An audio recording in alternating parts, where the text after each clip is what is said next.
Macungers, kita ketemu lagi di podcast Macung Talk. Hari ini kita ada topik yang sangat menarik gitu ya.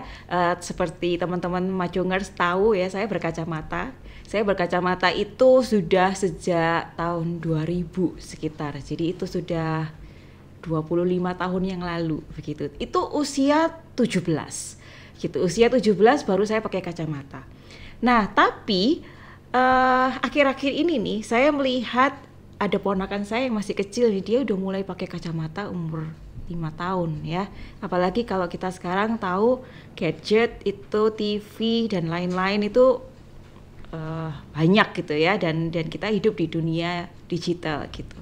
Nah, apa hubungannya sama kesehatan mata? Apakah ada hubungannya? Terus bagaimana gitu ya supaya kita bisa lebih dapat menjaga kesehatan mata kita, dan apakah ada ya peluang-peluang karir dan bisnis di bidang kesehatan mata? Nah, kita akan ngomongin itu ya. Kita akan melihat masa depan. Wah, melihat masa depan, melihat peluang bisnis dan karir di bidang kesehatan mata. Hari ini kita ditemenin sama Dr. Sony Agung Santoso, spesialis mata, konsultan juga. Nah, kalau ada K-nya di belakang nama beliau ini kan konsultan ya, berarti senior dan cukup pendapat beliau itu sungguh dihargai gitu ya di dunia kesehatan mata.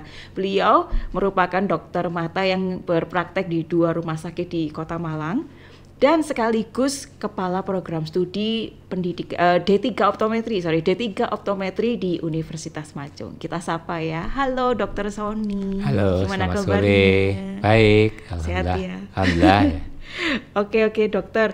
Nah, terima kasih sudah hari ini sudah bersama-sama dengan kita semua, kita ngobrol-ngobrol tentang kesehatan mata. Nah, tadi saya udah sampaikan gitu ya dokter ya, sekarang saya lihat anak-anak kecil udah banyak pakai kacamata tuh. Maksudnya usia pengguna kacamata, ini kan alat bantu penglihatan gitu ya, itu sudah semakin junior aja tuh yang pakai kacamata.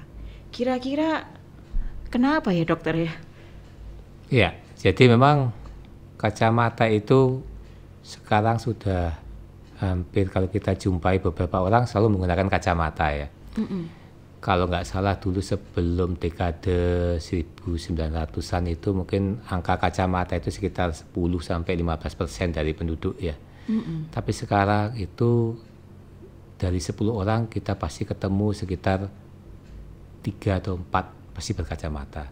Itu di bawah 40 tahun. Oke. Kalau yang di atas 40 tahun bisa dikatakan semua berkacamata, walaupun itu untuk melihat baca. Iya. Okay. Nah, ini memang tidak lepas dari kondisi. Memang pertama, kacamata ini adalah salah satu sifat atau salah satu kondisi yang ikut diturunkan dari generasi kita sebelumnya. Artinya kalau orang tua kita berkacamata, ada kemungkinan kita berkacamata. Saya katakan ada kemungkinan, tidak selalu ya. Karena kalau untuk diturunkan itu, kalau kita dulu belajar di SMA itu ada yang mengikuti hukum Mendel atau yang tidak mengikuti ya. Apa itu ya? Hukum Mendel itu biasanya kalau kita golongan darah orang tua kita A, bapak A, ibu A, kan tidak mungkin anak kita menjadi B, kan tidak mungkin ya, karena itu ada sudah terpatri, atau bapaknya ada yang buta warna, anaknya ada kemungkinan buta warna lebih besar. Tapi ada yang diturunkan itu tidak mengikuti hukum Mendel. Kenapa tidak mengikuti? Dia terpengaruh oleh environment atau lingkungan. Seperti kalau bapak ibunya itu kencing manis, anaknya belum tentu kencing manis. Tapi seandainya gaya hidupnya itu ya, makannya tidak terjaga, olahraganya kurang, dia akan jatuh pada kencing manis juga ya. Nah, kacamata ini juga demikian, karena kita sekarang ada bicara kacamata. Kacamata sifat atau kecenderungan berkacamata diturunkan dari orang tua kita. Kemudian ditambah sekarang zamannya gadget yang tadi dikatakan tuh, di mana kegiatan outdoor itu berkurang. Kita masih ingat dulu masih kecil tuh kita ada lomba gobak sodor, bentengan, main kelereng, main pres, itu semua di luar. Kasti saya. Kasti, lompat karet dan sebagainya ya. Itu selalu diadakan di outdoor. Nah sekarang kecenderungan generasi sekarang Gen Z atau Gen Z, sekarang saya nggak tahu juga itu menjadi di indoor. Indoor activity ya. Apalagi bahkan, COVID kemarin semua dipaksa pakai gadget ya, itu pemicunya di COVID sebenarnya itu memperberat sebenarnya. Gitu. Memperberat karena kita semakin di indoor ya. Apalagi sekarang ditambah lagi ada olahraga indoor sekarang. Olahraga digital. E-sport ya, e-sport itu. E-sport ya. Iya. Jadi itu memicu bertambahnya angka statistik pengguna kacamata. Itu gimana dokter? Apakah ada zat-zat tertentu, apa radiasi atau apa? Bukan, jadi begini. Jadi di dalam mata itu, di mata kita itu kenapa kita berkacamata? Itu terkait dengan kondisi bola mata yang given, kita dapat dari Tuhan sana ya. Jadi dilahirkan kita itu given, artinya orang tua kita bagaimana bola matanya, bola matanya juga seakan-akan mirip dengan orang tua kita. Ya. Pendek kata seperti ini. Kalau bola mata kita itu kan seperti namanya bola ya, jadi seperti bulat ya Bu. Itu ada dimensinya, ada kalau lingkaran itu berarti ada diameter ya lingkarannya. Kalau dia bola matanya kita ada diameter tertentu, ukurannya sesuai normal, kita tidak berkacamata ya. Bentuknya bulat, dimensinya normal ya. Tapi kalau bola mata kita besar, lebih besar dibanding orang lain misalnya gitu, kita akan minus. Oh gitu. Iya.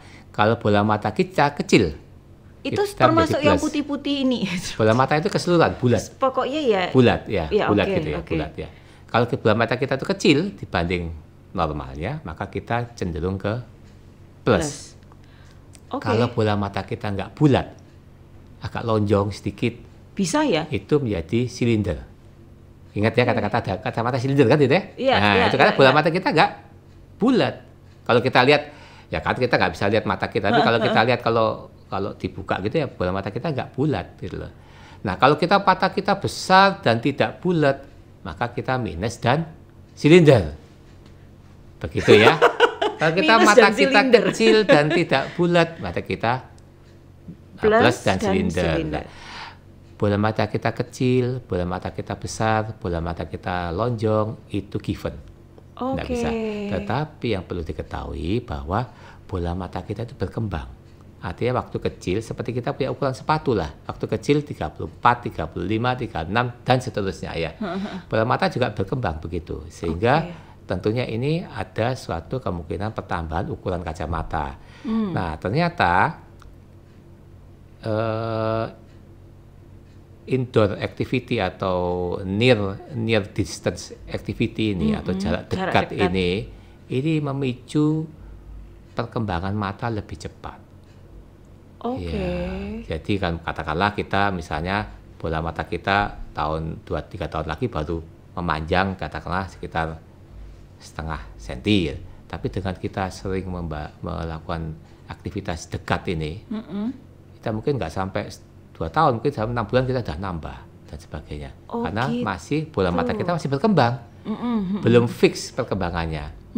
Beda soal kalau kita sudah selesai perkembangan ya, misalnya kita umur 30 kan nggak akan bertambah ukuran kacamatanya ya. Tapi kalau kita masih 15, 14, 13, apalagi umur 6, 7, 8 masih rigiditas atau kita sebut rigiditas atau kelenturan dari bola mata kita cepat sekali ini. Cepat berkembang ya, cepat memanjang, cepat membesar karena dipacu oleh aktivitas kita yang selalu dekat. Jadi itu memang dilihat dari bentuknya dulu ya dokter ya. Jadi kalau memang sudah ada kecenderungan untuk gede dan lonjong, jadi dia ada bakat ada bawaannya untuk bisa minus dan silinder gitu. Nanti semakin misalnya banyak di outdoor ya berkembangnya akan sesuai dengan mungkin alamiah ya. Tapi dengan dia banyak di indoor ini kan lebih cepat. Iya betul, lebih cepat ya. Karena kalau kita analogikan kaki itu kalau bekerja kan jalan atau lari, tangan tuh ngangkat dan sebagainya. Mata itu bekerjanya dalam keadaan dia membaca atau jarak dekat. Justru dia akan rileks kalau kita melihat jarak jauh. Ya, makanya dulu nenek-nenek kita pernah mengatakan, lihat yang hijau-hijau supaya sehat. Hijau-hijau itu maksudnya jauh, tanaman duit dan sebagainya bukan ya, gitu ya. Bukan duit ya? Iya, hijau ya kan itu ya. Maksudnya tanaman kan ya. Iya, tapi kalau sekarang kan kita lebih dekat ya.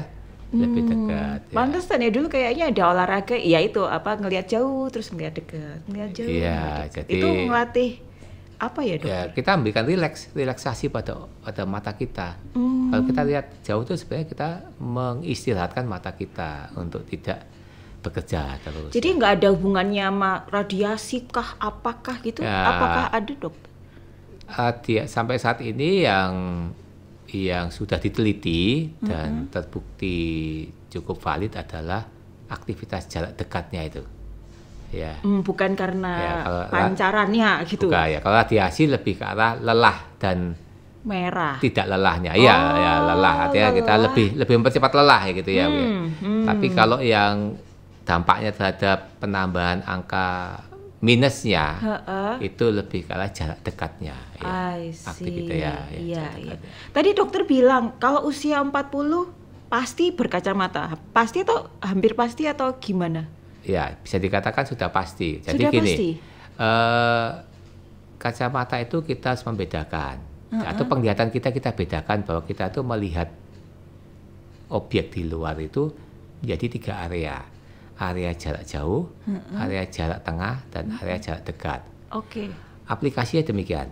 Kalau jarak dekat itu kita sekitar 30 cm atau 40 cm lah paling jauh. Itu ya kita biasanya kita melihat HP. Ya, mohon maaf kalau yang teman-teman muslim itu mengaji ya, kemudian lihat Alkitab kalau di gereja ya, itu jaraknya dekat-dekat, menulis ya dan sebagainya itu jaraknya dekat 30-40 cm ya. Kemudian kalau jarak tengah ini belum terlalu populer. Ya, apa itu? Kita melihat laptop. Itu biasanya 50 cm atau 60 cm-an ya. Setengah meteran kan lebih ya. Atau kita kalau nyetir mobil kita lihat dashboard. Kecepatan kita berapa, kita mau nyalakan AC dan sebagainya, itu dashboard di situ jaraknya kalau lebih setengah meteran. Itu jarak menengah. Iya. Sedangkan kalau jauh ya di atas itu, di atas 60 cm ya, jarak jauh ya. Pada waktu kita masih muda di bawah 40 tahun, kemampuan mata kita melihat jarak dekat, jarak tengah dan jarak jauh itu bisa dilakukan secara mudah. Ya. Kemampuan otot kita lebih agile ya, gitu ya, jadi otot kita ada disebut namanya kemampuan akomodasi ya. Ya, dia bisa mengakomodasi ya. Akomodasi itu terjadi pada penglihatan yang lebih dekat. Kan tadi saya katakan kalau melihat dekat itu bekerja, mata itu bekerja ya, berakomodasi. Kalau jauh dia rileks. Nah, kemampuan akomodasi ini akan berkurang secara bertahap di usia 40 tahun ke atas ya. Nah, pada saat akomodasi kita berkurang, apa yang terganggu bukan penglihatan jauh, yang terganggu itu penglihatan dekat atau menengah ya. Itu masih tanda plus. Kalau menengah ya oke, masih ada yang terganggu atau tidak ya. Tapi kalau dekatnya pasti terganggu. Itu kita bisa alami atau kita bisa rasakan waktu muda. Kita bisa baca komik itu berjilid-jilid ya, tidak capek. Nggak capek sekarang matanya. 1-2 jam sudah lelah. Ya, kita lihat itu karena kita ada usianya di atas 40 tahun dan kita akan membutuhkan kacamata baca. Nah ini, kacamata baca ini yang saya katakan hampir 99,99% 40 tahun ke atas pasti butuh itu. Iya. Tadi kan dibilang dokter bahwa kalau ngelihat jarak jauh tuh rileks gitu kan ya. Relax. Nah, kalau biasanya kalau kita nyetir nih, kalau kita nyetir mobil itu kan jaraknya jauh, jadi itu mungkin ya membantu gitu ya dokter, atau gimana dokter? Ya, jadi relax itu dalam keadaan sebenarnya kan kita lihat santai ya. Kalau nyetir itu kita ada satu, ya memang kita jauh, tapi ada satu fokus yang perlu kita perhatikan. Nah, itu beda lagi. Jadi memang ada dalam keadaan mungkin tidak terlalu capek, tapi ada fokus yang kita perhatikan. Nah, biasanya menyetir itu akan sangat menimbulkan kelelahan kalau sore ke malam hari.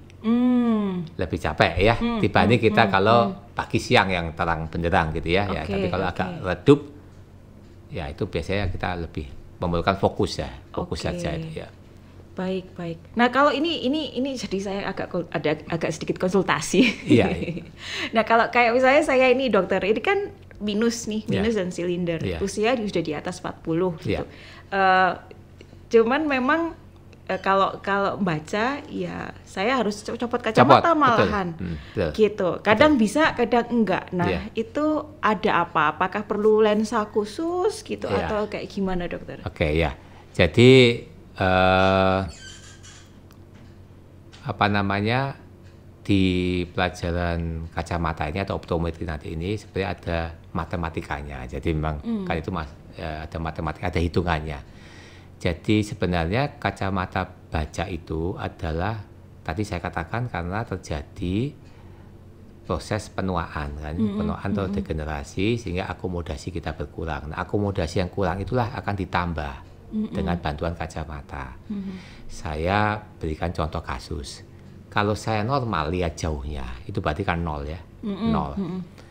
Kemudian di umur 4, saya seperti saya aja lah, saya ini di umur 59 ya. 59. Orang 59 atau 58 ya, saya 58 tuh tambahan akomodasinya, tambahan kacamata bacanya itu kurang lebih plus 2,5. Ya, satuan dari kacamata itu dioptri namanya. Kalau panjang kan meter ya ini. Jadi plus 2,5 dioptri. Kalau saya jauhnya itu normal, 0. Maka saya kacamata bacanya adalah penjumlahan kacamata jauh dengan tambahan akomodasi tadi. Jadi 0 ditambah dengan 2,5 menjadi kacamata baca plus 2,5. Oke. Kalau tadi dikatakan loh, saya kalau baca kok bisa saya copot. Ini sama dengan saya. Saya ini minusnya 2,5. Oke. Kalau saya jauhnya min 2,5, baca saya di umur 58 menjadi tambahannya plus 2,5, jadi berapa? Harus 0. Min 25 ditambah dengan plus 2,5. Iya, jadi 0. 0, sehingga saya membaca saat ini tidak berkacamata. Tapi bukan berarti saya nggak berkacamata, karena kacamata baca saya dinetralkan oleh jauh saya. Inilah keuntungan teman-teman yang minus sebenarnya. Keuntungan ya? Ya, keuntungan yang minus dia bisa melepas kacamatanya pada saat tua nanti. Tapi tergantung ukuran minusnya juga ya. Saya kan agak besar 2,5. Kalau saya di 1,1, beda-beda 1,5, ada yang 1,5, ada yang 1,75. Anggap aja 1,75 ya, Mbak ya. Berarti itu kan bisa nanti lepas kacamata sampai umur 50 lah bacanya. Kalau udah 55 ke atas, karena itu kan tambahannya semakin besar. Maka maksimal itu 3 tambahannya. Jadi kalau min 1,5 ditambah plus 3 masih butuh kacamata plus 1,5 kan gitu ya. Tapi tidak sebesar orang yang 0. Iya, yang mulainya dari 0. Iya, 0 gitu lah ya. Itu matematikanya itu. Matematika simbolnya gitu ya. Nah, dokter tadi kan dibilang tuh orang pakai kacamata atau minus atau plus atau berkacamata atau tidak, itu kan tergantung dari bentuk bola matanya, terus perkembangannya dia bagaimana. Betul. Ini tadi off cam sudah saya tanyakan sebenarnya ya. Cuman ya itu tadi loh. Kalau misalnya ada orang yang memang bentuk bola matanya itu gede dan lonjong gitu, tapi dia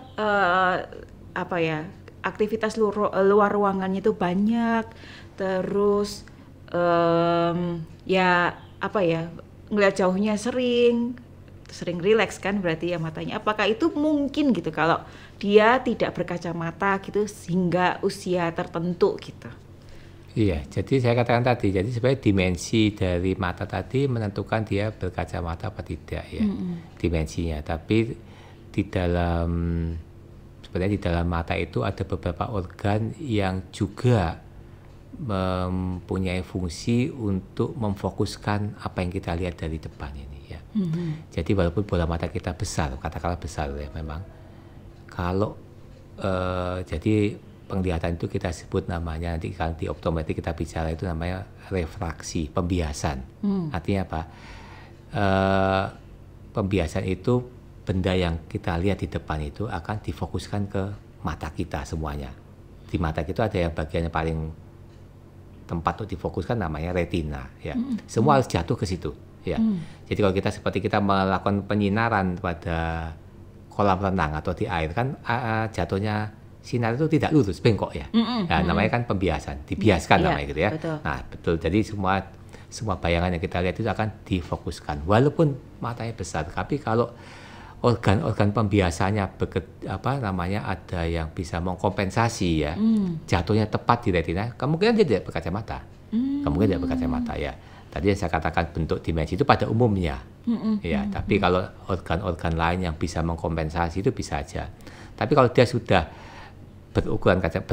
muncul kacamatanya, maka orang yang banyak aktivitas di luar atau outdoor activity itu akan penambahannya atau perubahannya akan alamiah gitu ya, alamiah itu jadi sesuai dengan pertumbuhan badannya ya. Tapi kalau banyak indoornya itu lebih cepat tadi dikatakan indoor activity itu aja ya.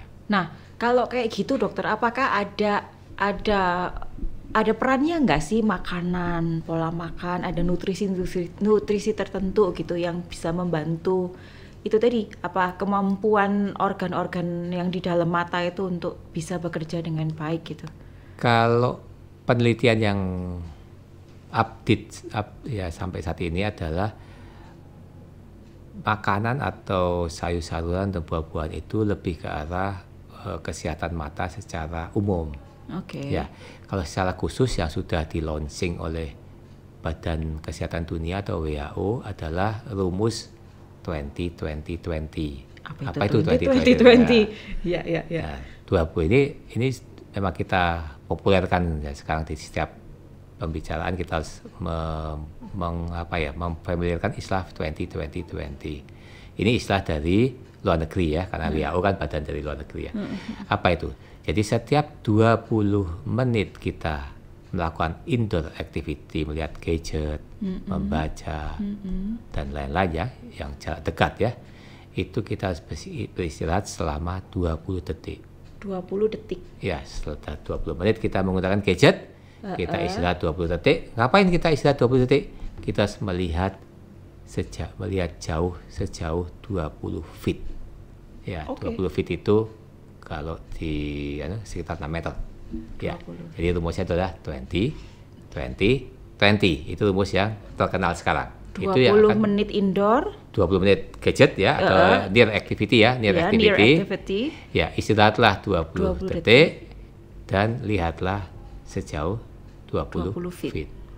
Itu yang sudah penelitian. Artinya kalau melakukan itu, angka kelelahan matanya berkurang. Iya. Saya kira 20 menit indoor baca near activity. Stop dulu 20 detik stop. Ya, terus selama 20 detik. Terus 20 hari cuti gitu. Oh enggak ya. Jalan-jalan. Enggak ya. Habis cutinya nanti. Ya, jadi 20 detiknya itu melihat jarak jauh. Nah, gitu ya. Aduh, saya tadi ada pertanyaan yang sangat pengen saya tanyakan tapi kok jadi lupa. Mungkin masalah penuaan. Nah, itu tadi mungkin ya penuaan gitu. Kalau misalnya aging gitu, apakah minus itu bisa berkurang, dokter? Terus kedua, kalau kita dalam proses penuaan gitu ya ke semua orang penuaan ya, mari kita mengembrace gitu istilah penuaan ini dengan enak gitu ya, karena semua orang menjadi tua ya. Kalau kita menua itu yaitu tadi apakah ada ininya ya sama kesehatan mata ya, pengaruhnya apa tuh sama kesehatan mata? Iya, jadi organ tubuh kita secara umum itu ternyata punya usia ya. Punya usia artinya kita bisa menua ya. Jadi ya kata-kata dulu kan yang cantik tidak abadi gitu kan ya. Yang badannya bagus ya tidak abadi. Karena memang kita ada penuaan ya. Termasuk organ mata kita. Tapi saya jawab yang pertama tadi, minus ya. Jadi ukuran jarak jauh ya. Jadi kalau kita bicara ukuran jarak jauh itu ada 3 kemungkinan dan kombinasinya. Dia bisa berkacamata minus, dia bisa berkacamata plus kalau matanya kecil ya. Kalau besar tadi minus ya. Dia bisa juga berkacamata silinder kalau agak lonjong ya. Atau kombinasi minus dan silinder atau plus silinder ya. Jadi ada 5 kombinasi. Itu kalau jarak jauh. Kalau jarak baca itu tadi saya katakan ada tambahan plus, tambahan plus yang akan ditambahkan jauhnya. Jadi secara logika penglihatan jauh itu tidak akan berubah. Artinya kalau minus ya dia selamanya akan minus sampai tua, termasuk saya ini juga minus sampai tua. Yang akan terkoreksi itu adalah penglihatan dekatnya. Oke, jadi minus nggak bisa hilang ya dokter? Nggak bisa hilang secara alami loh Bu ya, secara alami. Secara obat-obatan juga nggak ada, secara makanan, herbal juga nggak ada. Oke, lasik? Nggak bisa dengan tindakan operasi. Oh oke, lasik bisa, ya. Oke Ya. Terus, tapi kalau yang plus itu? Plus yang untuk jauh juga tidak berubah ya. Plus yang jauh nggak berubah, tapi kalau yang apa tadi? Yang baca tambahan itu berubah. Tapi khusus pada anak-anak ya, khusus pada anak-anak. Ini tadi kita berbicara logika aja ya. Plus itu kan matanya kecil ya. Pada anak-anak ya. Misalnya kita bicara, dia semakin dewasa, dia semakin besar nggak matanya? Pasti semakin besar. Betul. Sehingga plus pada anak-anak ada kemungkinan hilang. Oke. Ya, plus pada anak jauh loh ya, untuk jauh ada kemungkinan hilang. Ya, ya karena apa? Karena bola matanya semakin membesar. Ya, itu satu kasus di plusnya ya. Tapi kalau minus, karena dia semakin minus, semakin besar, semakin minus kan gitu ya. Nah gitu ya. Nah kalau penuaan di mata itu banyak. Jadi biasanya ya yang sangat terkenal adalah katarak. Jadi di dalam mata kita itu ada lensa. Lensa itu jernih kayak lensanya kamera nih, jernih. Dan dia bisa kembang kempis ya. Artinya pada waktu dia lihat jauh, dia akan kempis, akan rileks. Waktu dia akan lihat dekat, yang tadi saya katakan dia bekerja atau akomodasi, dia menebal, membengkak gini. Tapi waktu kita tua, menebalnya berkurang, tidak bisa maksimal lagi tebal ya, mungkin sedikit itu kan sudah menua. Selain menua seperti itu, kejernihannya juga berkurang. Nah, kalau dia sudah semakin kotor, tidak jernih lagi, itulah disebut namanya katarak gitu. Itu adalah proses degenerasi sebenarnya. Degeneratif proses ya. Penuaan ya, aging proses ya. Semua orang yang mengalami itu dokter? Tadi saya katakan memang proses penuaan akan seperti itu, tapi sekali lagi kedokteran tidak sama.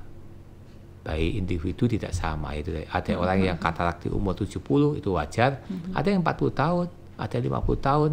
Tergantung apanya? Ya ini dia. Jadi pertama kalau bisa kita cari ya mungkin ada faktor orang tua, keturunan juga ya. Kedua ada faktor penyakit lain, misalnya diabetes juga mempercepat katarak ya.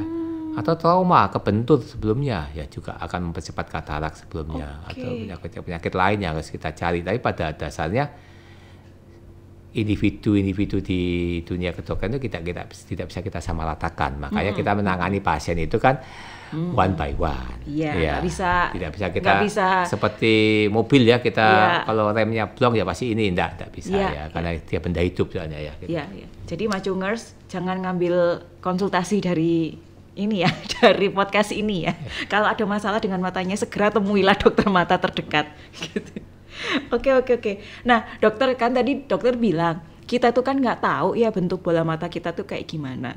Kalau misalnya nih ada orang yang, ya karena kita nggak tahu, tapi saya juga nggak kepingin pakai kacamata. What's your best suggestion gitu supaya kita memperpanjang waktu untuk tidak berkacamata gitu? Iya. Yang pertama sebenarnya jadi saya katakan sebenarnya bentuk bola mata itu given ya. Jadi kita memang tidak bisa mencegah secara utuh gitu ya. Artinya kalau kita tahu orang tua kita berkacamata ya, om tante kita berkacamata, eyang kita berkacamata, ya ada kemungkinan kita berkacamata walaupun tidak selalu ya. Saya ini berkacamata, istri saya berkacamata, saya punya anak 3, 2 berkacamata, 1 tidak sampai saat ini. Ya, sudah umur 19 tahun. Jadi ya itu suatu misteri di bidang kedokteran ya. Ya. Nah, jadi 1 udah. Nah, yang saya justru tekankan adalah kita melakukan deteksi dini. Deteksi itu artinya kita mengetahui kapan generasi muda ini berkacamata, terutama kalau kita punya putra ya. Malah kita kebalik ya, kalau ada anak kita yang lihat TV-nya itu selalu dia maju ke depan, itu kita selalu marahi dia. Ayo jangan ke depan, mundur. Padahal justru kalau dia melihat ke depan adalah salah satu tanda bahwa dia tidak kelihatan kalau dari jauh. Betul ya? Sehingga dia mungkin makanya membutuhkan maju kacamata. atau dia suka memicing-micingkan mata, atau dia memiring-miringkan kepalanya supaya jelas. Ini biasanya silinder. Kalau miringkan silinder ini. Gitu. Karena kan lonjong kan, jadi dia akan mencoba mencari sudut yang pas dia bisa lihat itu. Jadi deteksi-deteksi ini yang perlu kita sosialisasikan ya. Bukan kita mencegah kacamata secara utuh ya, karena kita kalau sudah given ya apa boleh buat kita karena kan kita terima kacamata itu ya. Tapi kalau deteksi ini yang menurut saya karena penting. Kalau penggunaan kacamata itu kan ada suatu anggapan yang salah ya, kalau dikasih kacamata malah bertambah kacamatanya. Ya itu alasan kakak saya nggak mau pakai kacamata sih. Padahal itu tidak benar ya. Tidak benar. Justru kita kalau kita tidak berkata, jadi mata itu seperti organ yang lain itu perlu belajar. Waktu kita bayi lah itu baru belajar. Saya ibaratkan gini, kalau ada bayi yang dengan lahir dalam keadaan tuli ya, apakah dia bisa bicara pada waktu dewasa? Kayaknya dia akan bisu. Kenapa? Dia tidak bisa menerima, nggak pernah mendengar suara-suara kita. Nggak punya referensi kan. Betul. Gitu anggapannya. Nah, mata kita juga gitu. Kalau kita itu terbiasa melihat jarak dekat saja, kata 1-2 meter, maka kita katakanlah -3 ya. Tapi jarak dekat aja. Kita operasi lasik hilang -3-nya, tapi yang dilihat tetap jaraknya cuma 3 meter saja. Karena waktu kecil tidak pernah dilatih untuk melihat jarak jauh, tidak diberi kacamata yang sesuai. Jadi saya katakan deteksinya itu penting untuk ketahui bahwa dia akan butuh kacamata. Sehingga kalau kita beri kacamata, dia bisa melihatnya cukup jauh. Sehingga matanya akan terbiasa melihat hal-hal yang jauh gitu loh, tidak dekat. Ya, begitu. Ya. Nah tadi kan tadi dokter bilang bahwa minus nggak bisa turun. Kemudian penduduk dunia, penduduk Indonesia ini juga nambah aja gitu ya. Sekarang penduduk dunia berapa miliar? Lebih dari 7 miliar mungkin kan ya.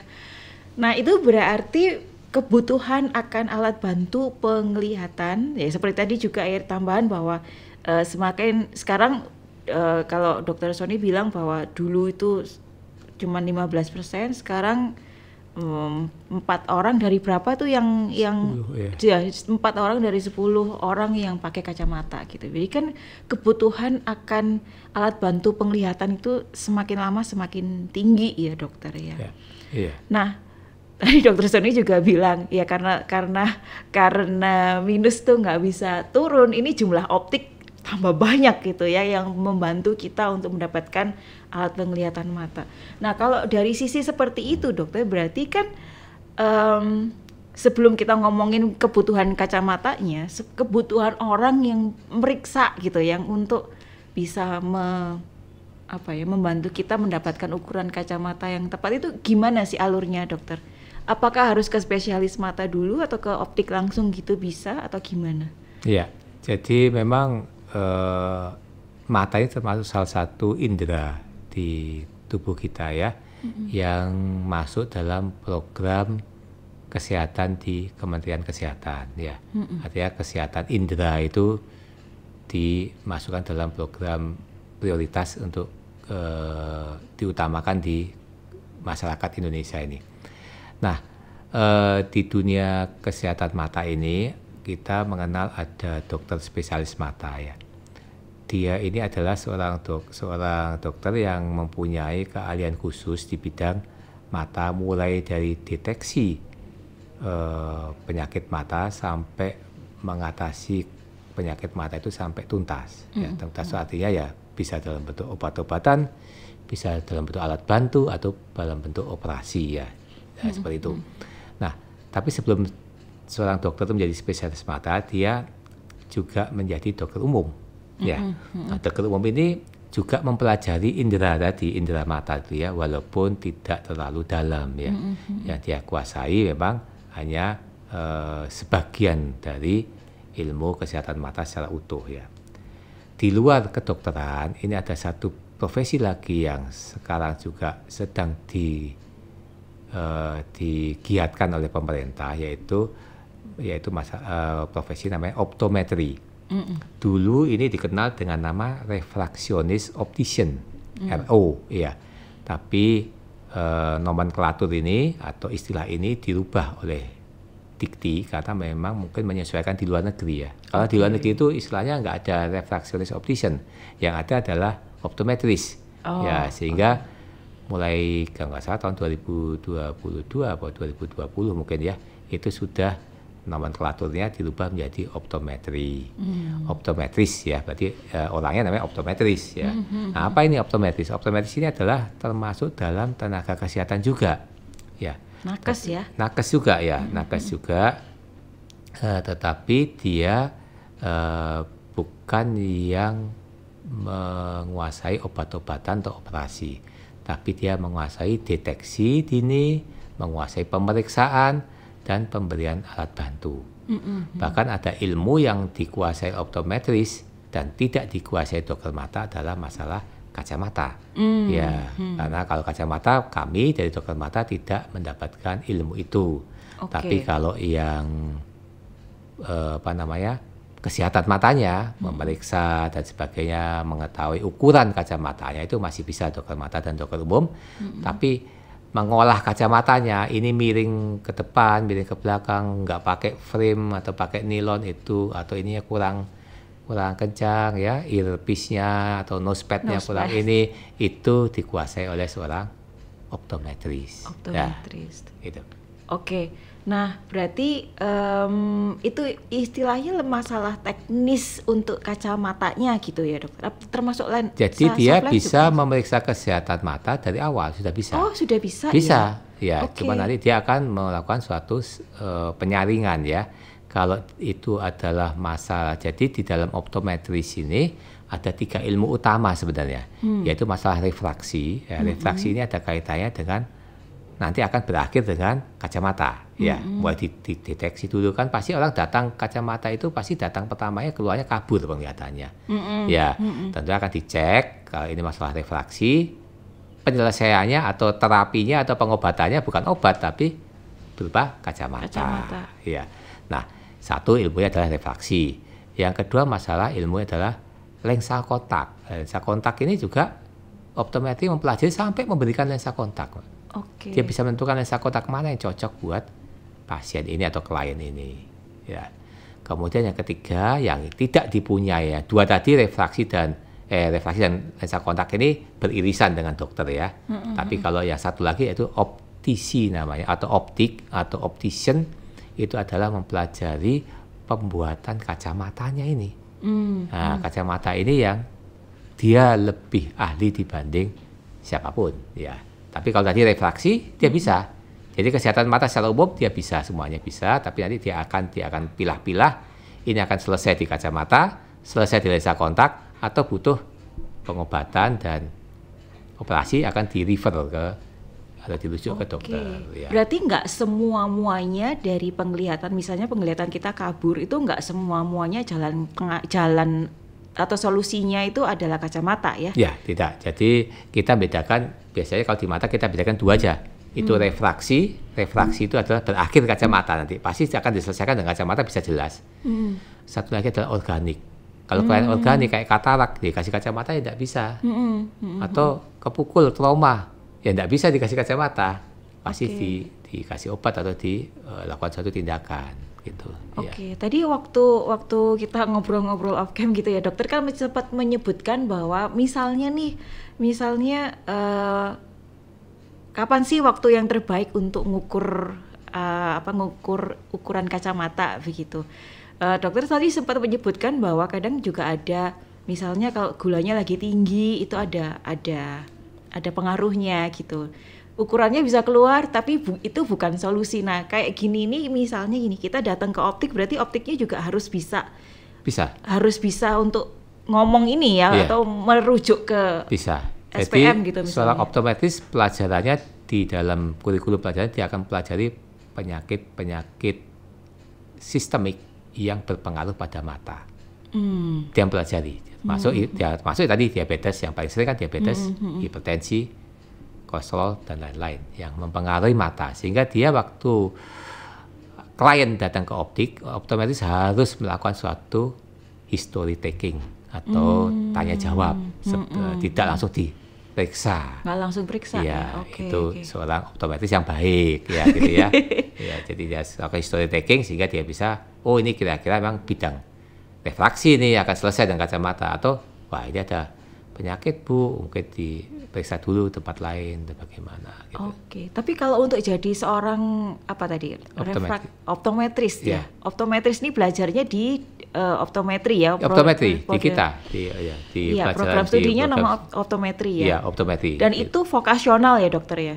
Dulu masuk vokasi sampai sekarang mungkin vokasi ya, saya nggak tahu juga, tapi kan lulusannya menjadi nakes sekarang. Lulusannya nakes ya, vokasi tapi lulusannya nakes, jadi nakes itu gimana ceritanya dokter? Apa uniknya optometri ini dibandingkan dengan profesi lain? Karena sepertinya ini lebih ke arah Kemenkes sudah mulai menyadari bahwa ini memang bidang kesehatan dan profesi ini diutamakan untuk di masyarakat ya. Karena mencetak dokter mungkin terlalu panjang ya, dan dokter tadi saya katakan tidak mempelajari kacamatanya ya. Ada satu ilmu yang kurang. Optometri ini dari luar negeri semua kan dipelajari semua ini ya. Bahkan di luar negeri ini optometris ini adalah partner dari dokter mata sebenarnya. Dia partner, jadi partnership ya, seperti kalau dokter dengan perawat ini, kalau fisioterapis dengan dokter rehab medik gitu ya. Kalau dokter mata ini partnernya sebenarnya optometris ya. Ya, kita bekerja sama karena ada kita yang nggak bisa akan ditangani oleh optometris, atau yang optometris tidak bisa akan ditangani oleh dokter mata. Nah, sehingga memang rupanya pemerintah atau Kemenkes ini sudah menyadari bahwa dia uniknya vokasi, artinya vokasi ini bisa entrepreneur ya, artinya keluar itu bisa entrepreneur ya. Walaupun sebenarnya kalau di optometri bisa entrepreneur, saya katakan bisa intrapreneur. Iya betul ya, menjadi karyawan itu intrapreneur ya. Kalau entrepreneur kan kita mempunyai usaha sendiri ya, gitu ya. Ya seperti itu. Jadi intra bisa, enter bisa. Jadi optometris ini akhirnya dimasukkan dalam Kemenkes nakes ya, dan mempunyai suatu kolegium. Sekarang kalau di kesehatan ada kolegium. Apa guna kolegium ini? Kolegium di Kemenkes, kebetulan saya juga adalah ketua bidang 5. Jadi setiap kolegium ya, ada kolegium mata, ada kolegium anak, ada kolegium THT, ada kolegium optometri. Nah ini sekarang ada kolegium optometrinya gitu. Itu. Ya, saya bukan ketuanya seorang optometris. Saya ada 5 bidang, ya bidang 5 itu bidang kerjasama. Itu adalah saya ketuanya. Itu memang sudah di kolegium ini kita bekerja untuk karena ini kesehatan. Jadi namanya science and technology minded. Jadi kita selalu mengembangkan ilmu ini. Maka itulah kita masuk ke nakes ini. Jadi supaya kita updating ilmu terus. Teknik-teknik pemeriksaan, teknik berkacamataan, teknik-teknik mengatasi mata yang buta itu bagaimana, atau mata yang tidak jelas itu semakin berkembang, Mbak. Sehingga itulah kita menjadi vokasi, tapi vokasinya masuk ke nakes dan ada kolegiumnya di updating terus ilmunya. Ilmunya nambah terus ya. Iya, jadi ada uji kompetensi sekarang kalau lulus. Iya, itu yang mau saya tanyakan. Diakhiri dengan uji kompetensi. Kalau dia tidak kompeten, tidak akan lulus gitu. Uji kompetensi ini bermuara pada apa tadi? Profesi ya? Iya, pemberian. Kalau nakes kan harus ada profesinya pemberian, ya, dokter ya. Legalitas profesinya dia. Atau mungkin bahasa ini itu sertifikasi gitu ya. Kalau di dunia kesehatan itu namanya STR, surat tanda registrasi.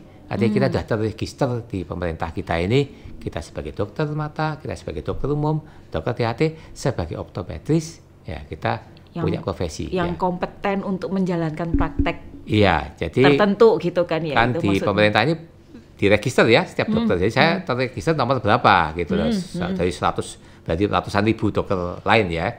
Saya terregister nomor berapa. Jadi register saya tercatat sebagai dokter mata resmi di Indonesia ini kan begitu. Nah, otomatis juga demikian. Kalau dia ada uji kompetensi lulus, dia tercatat, dia menerima surat tanda registrasi yang berlaku seumur hidup ya, long life ini ya. Itu dia tercatat sebagai optometris di Indonesia. Nggak usah ngambil profesi lagi, dokter? Tidak usah.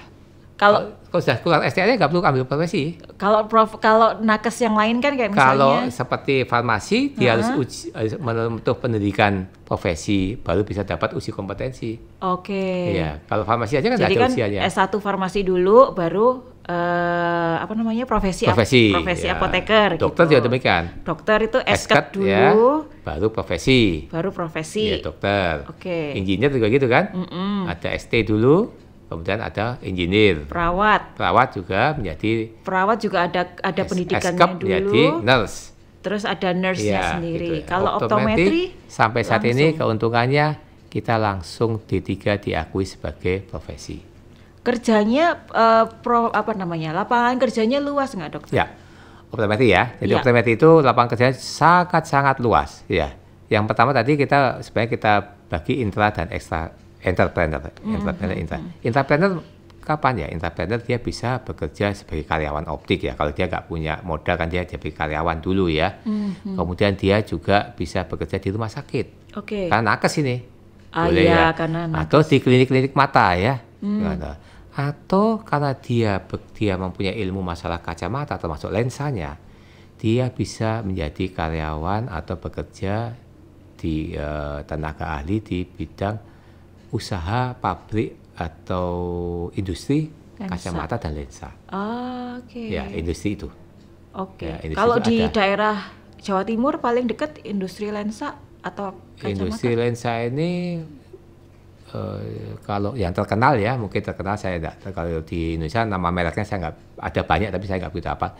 Yang terkenal pernah dengar kata-kata Rodenstock. Oke. Echelon yang dari Perancis ya, Rodenstock dari Jerman mungkin ya. Ya itu Zeiss, lensa Zeiss ya. Ya itu kan industri lensa ya. Iya, itu mirip-mirip sama lensa ya kamera ya. Ya, kalau frame mesti lihat ada yang Playboy, ada yang lensa yang frame Cartier dan sebagainya. Ya, itu kan industri atau Ray-Ban ya. Ya, jadi industri frame atau industri lensa ini juga mereka bisa bekerja situ ya. Butuh optometris juga optometris. Kebanyakan itu kan optometris ya.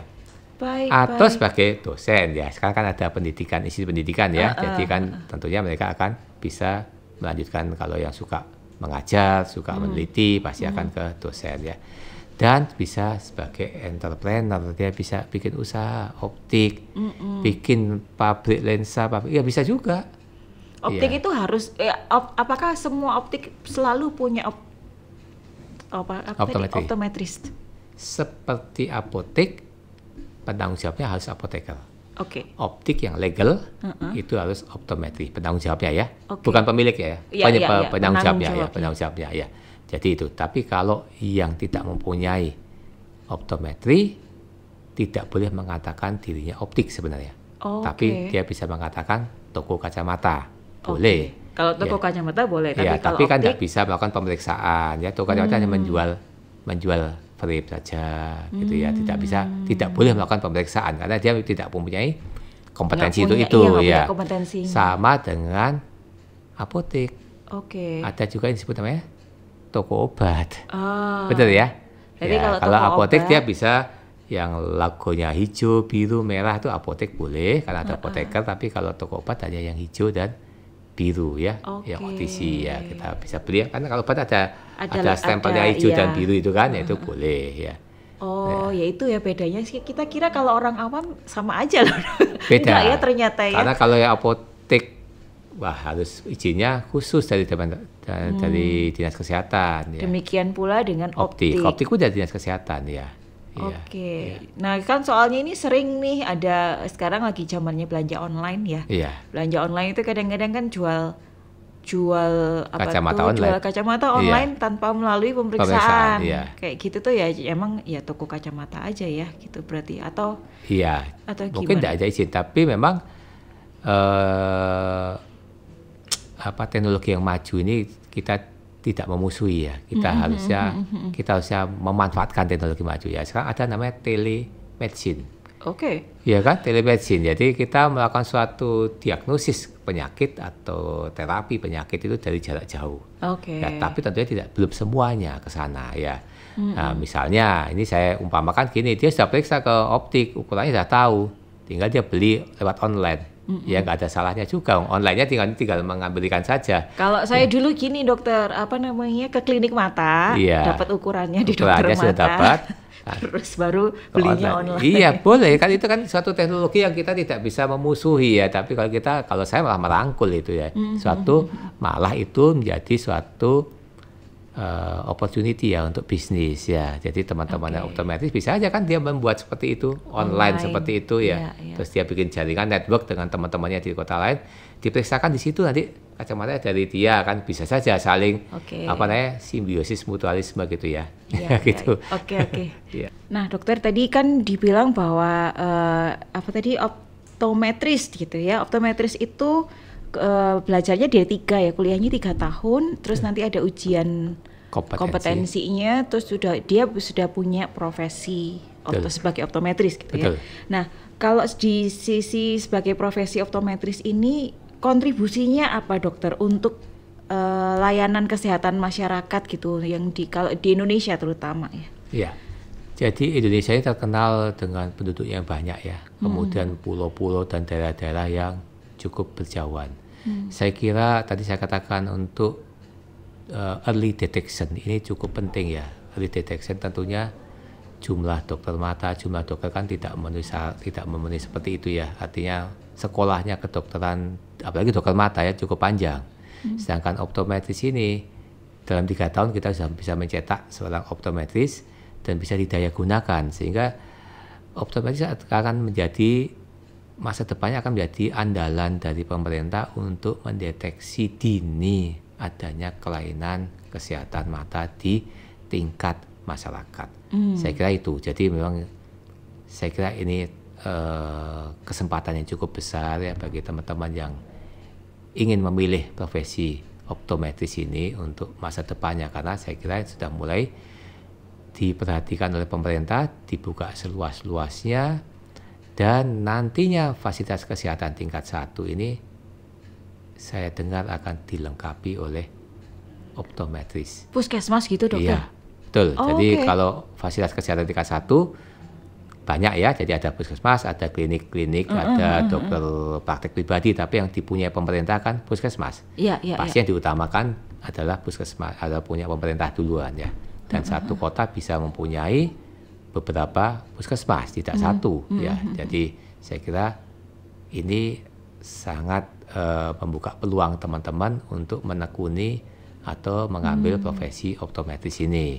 Sekolahnya cuma cukup 3 tahun sampai saat ini ya, mudah-mudahan tetap sama, dan kemudian setelah melewati uji kompetensi akan mendapatkan surat tanda registrasi sebagai optometris yang berlaku seumur hidup, yang bisa digunakan untuk melakukan aplikasi profesinya di masyarakat. Oke. Itu tadi dokter bilang Vaskes 1 akan dilengkapi ini ya? Betul, ini saya dengar dari organisasi profesi optometri. Jadi organisasi profesi optometri di Indonesia namanya IROPIN. Kalau dokter kan ID ya. Jadi IROPIN ini sudah dipanggil oleh Kemenkes untuk menyiapkan itu katanya. Ya, saya bukan IROPIN ya, karena saya ID ya. Tapi karena saya juga sekarang ini dekat sekali dengan teman-teman optometri, saya diberitahu bocorannya dari ketua IROPIN ya, Bapak Nova itu mengatakan sudah akan dilakukan pilot project di Nusa Tenggara Barat. I see. Kemarin soalnya kita dapat edaran gitu ya dari HRD bahwa ada 100 berapa penyakit yang harus diselesaikan di Vaskes 1. Betul.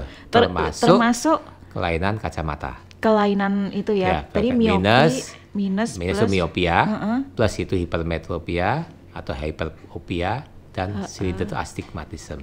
Jadi 3 itu harus diselesaikan di fasilitas kesehatan dasar atau tingkat 1 ya, sehingga saat ini pemerintah menyadari sarana dan tenaga ahlinya belum mencukupi, sehingga akan dipacu untuk menghasilkan ya optometri yang cepat dan banyak ya untuk memenuhi kebutuhan itu. Tapi pilot project saya dengar dari Nusa Tenggara Barat. Buat kita yang pasien sebenarnya enak juga dokter. Lebih cepat, ya, tidak terlalu bertele-tele ya. Karena kalau kita sekarang kan ya harus periksa ke Vaskes 1 dulu, ngantri. Ya. Terus habis itu Vaskes 1 merujuk kalau di Malang sini saya biasanya dirujuknya ke klinik mata. Ya. ke klinik masih ngantri lagi. Ngantri lagi, ya. Kalau di fase ke-1-nya sudah ada optometrisnya, enak. Sudah selesai ya. Iya. Karena dia sebenarnya sudah mempunyai kewenangan untuk memeriksa, mengetahui ukuran kacamata dan memberikan resep kacamata. Sebenarnya walaupun nanti resep nanti masih ada disesuaikan dengan BPJS, itu masih apakah dokter umum yang kepala puskesmasnya yang memberikan resepnya, atau sudah dari surat dari puskesmasnya sudah bisa diambil kacamatanya ya. Tapi kayak itu perlu satu hanya administrasi saja ya. Tapi pilot project sudah di NTB, kita tinggal tunggu aja setahun 2 tahun ya, mungkin Jawa Timur mau digunakan sehingga kita mungkin teman-teman yang lulusan Macung sudah banyak nampung nanti ya gitu. Peluangnya besar ya, Macungers, peluangnya besar. Sekolahnya cuma 3 tahun, dapat profesinya juga, dan nakes lagi ya. Nakes yang ditempatkan ya itu banyak kebutuhannya gitu ya, untuk optometris ini.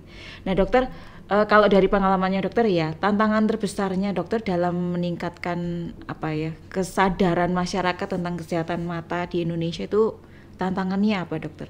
Iya. Terus pertanyaan selanjutnya, idealnya itu berapa lama sekali sih meriksain? Kalau saya udah terlanjur kacamata gini, berapa lama sekali? Atau mata normal gitu, apakah perlu periksa mata dokter? Ya, jadi kalau tantangan kita di bidang kesehatan untuk memberikan sosialisasi atau kesadaran, meningkatkan kesadaran kesehatan di masyarakat pada umumnya ya, itu adalah beragamnya penduduk Indonesia ini, baik dari segi budaya, baik dari segi pendidikan ya, ataupun dari segi ekonomi ya. Ya itulah tantangannya di Indonesia ini, sehingga memang karena undang-undang kesehatan ini pemerintah diwajibkan hadir di situ, ya hadir untuk meningkatkan kesehatan masyarakat ya, tentunya dengan melalui tangan-tangan profesi ya, profesional tadi ya, khusus di bidang mata. Kalau dokter mata ini kan sebenarnya juga masih kalau dihitung pemerataannya tentunya tidak belum merata ya. Kalau kan kebanyakan kumpulnya di kota-kota besar ya, tapi di kota-kota di daerah terpencil juga belum. Jadi pemerintah sudah juga mempunyai program ya, mencetak dokter mata yang akan ditempatkan di daerah-daerah terpencil, daerah-daerah perbatasan dan sebagainya. Dan pemerintah juga menginginkan tenaga ahli partnernya itu, yaitu optometrisnya, supaya sekalian di daerah terpencil dan perbatasan itu diletakkan profesi-profesi yang mengetahui masalah kesehatan mata secara dasar, sehingga bisa meningkatkan kesadaran masyarakat. Ya, ini karena geografis Indonesia, budaya yang berbeda, yang beragam, ekonomi yang kita disparitasnya tinggi, kemudian juga educationnya kita juga tidak sama ya. Kita tentunya kalau high educated kita mudah sekali memberikan suatu sosialisasi, tapi kalau yang mohon maaf yang low educated ya kita harus berkali-kali mungkin ya memberikan suatu informasi seperti itu. Kemudian ada pertanyaan yang selanjutnya, berapa kali idealnya kita periksa kacamata? Sebenarnya bukan kalinya tapi timingnya ya. Sebenarnya bayi pada waktu lahir, artinya kita punya anak yang lahir ya, itu kita harus cepat mengetahui apakah ada kelainan apa tidak. Ya tentunya dia tidak bisa membaca ya, tetapi anak yang baru lahir itu pertama kita bisa mengetes dengan dia bisa mengikuti cahaya. Jadi kalau kita center, kita ke kiri, dia akan ikut ke kiri, ke kanan, ikut ke kanan, per mata ya, satu mata itu akan menunjukkan penglihatan kita cukup baik. Semakin agak besar sedikit, kita bisa mengganti lampu senter cahaya tadi dengan benda. Benda. Jadi benda yang berwarna atau apa ya, kita gerak-gerakan, dia bisa mengikuti artinya, atau kita ajak bicara atau kita berkomunikasi dengan bayi atau apa, tapi matanya menatap kita atau komunikasinya baik gitu. Artinya eye contact ya, itu cukup baik, itu menandakan dia cukup. Nah, itu kita tahu kalau ada sesuatu yang mencurigakan kita harus segera periksa. Kemudian prasekolah ya, prasekolah juga harus kita periksakan ya, karena nanti kebanyakan tahunya itu tadi itu pada prasekolah kita bisa tahu. Tadi itu kalau dia lihat TV kok sering maju misalnya, atau memiring-miringkan posisi kepalanya atau menyipitkan matanya, itu kita harus segera diperiksakan. Atau juga yang saya saya lihat yang sekarang yang karena prasekolah tidak diperhatikan, pas di sekolah kebanyakan itu sekarang sekolah menerapkan kursinya itu bergiliran. Ya, pada waktu dia di depan, di tengah, no problem. Begitu di belakang, baru ketahuan ya. Kalau ya, ketawanya bagaimana? Kebanyakan ya ketawanya dia, kalau dia pendiam, biasanya tidak mengerjakan soalnya, tidak mengerjakan PR-nya, atau prestasinya turun. Ternyata, karena dia nggak bisa melihat apa yang dijelaskan orang di sana. Kelihatan. Betul. Setelah kita koreksi kacamata, dia bisa ikuti pelajaran lagi. Yaitu harus diperiksakan waktu sekolah juga. Nah, biasanya umur sekolah itu kan 5 sampai katakanlah 20 tahun ya. Kita bersekolah itu. Nah, itu biasanya perubahan kacamata itu di tiap tahun. Kalau dia berkacamata ya. Kalau dia nggak berkacamata ya kita hanya sekedar ingin screening ya bisa 2-3 tahun sekali kita cek lagi ya. Tapi kalau dia sudah berkacamata akan kita ikuti setahun sekali ya. Kecuali pada kacamata yang pertama pada anak-anak itu biasanya kita adaptasi dulu. Biasanya dia kan nggak pakai kacamata ya. Bisa 3 bulan lagi setelah berkacamata kita cek lagi atau 6 bulan kita cek. Selanjutnya kalau sudah ada adaptasi tiap tahun. Tapi ya. BPJS-nya 2 tahun sekali, Dokter. BPJS itu menggantinya 2 tahun sekali. Betul. Sekali. Nah, kalau kita sudah 40 tahun, di atas 20 tahun, kita bisa mundur ke 2-3 tahun sekali. Ya. Tapi sekali lagi juga yang perlu diperhatikan adalah karena matanya diciptakan Tuhan itu fungsinya untuk melihat. Maka kalau ada gangguan penglihatan, sekecil apapun, itu harus diperiksakan. Yang sering saya jumpai malah bukan gangguan penglihatan yang datang, tapi matanya gatel, matanya sepet, mata yang keras itu, tapi penglihatannya jelas. Ya sebenarnya itu aman sebenarnya. Ya boleh-boleh saja memeriksakan diri, tapi itu sebenarnya justru matanya nggak pernah kelihatan. Karena apa? Memeriksa mata kebanyakan itu 2 mata. Kalau kita periksa sendiri, mandiri, harus memeriksakan satu-satu, dicoba tutup satu, melihat satu, tutup satu. Akan ketahuan mana mata yang terganggu, lebih lemah. Gitu ya. Kalau dua-duanya kan akan dibantu. Ya. Saya kelihatan kok gitu. Begitu tutup satu, nggak kelihatan. Sudah lama. Ya. Jadi periksalah mata secara mandiri di rumah dengan satu tutup. Ya itu nanti bisa ketahuan mana yang baik, mana yang lemah gitu. Itu. Ada yang langsung praktek. Iya, betul. Harus dipraktekkan. Karena kita kadang-kadang tangan kanan ya lebih kuat. Saya pun terus saja kita sebut namanya dominan. Saya dominan eye. Dominan right eye saya. Jadi saya kanan jelas, kiri tidak begitu. Tapi saya bisa jadi dokter mata gitu ya. Karena kiri saya lihat itu saya lebih kabur, ukurannya lebih besar. Nggak sama ya. Oke. Siap. Jadi harus periksa mandiri ya. Terus kalau misalnya sesuatu udah langsung. Terutama yang berkaitan dengan penglihatan. Penglihatan ya, bukan karena kotor. Iya, kalau keras ya kita naik motor keras ya wajar ya. Oke. Baik, terima kasih banyak Dr. Sony untuk kehadirannya, untuk sharing-sharing ilmunya. Ada banyak sekali hal yang menarik yang bisa kita simak itu tadi, yang bisa kita pelajari.